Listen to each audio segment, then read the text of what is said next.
శుభ్మన్ గిల్ పొద్దున్న లేచిన దగ్గర నుంచి మన బీసీసీఐకి, సెలెక్టర్స్కి అండ్ కోచ్లు కనపడిపోయారు. ఇది ఒక్కటే మామ.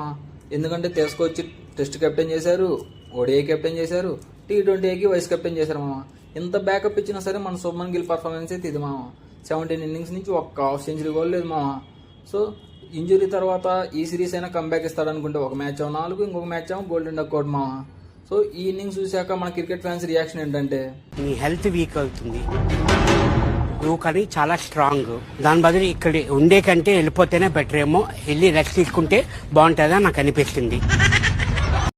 సో ఇంకా మ్యాటర్లోకి వస్తే మన గిల్లు లాస్ట్ T20 హాఫ్ సెంచరీ చేసింది July 13, 2024 మామ. ఇవాళ కరెక్ట్గా 514 days అవుతుంది.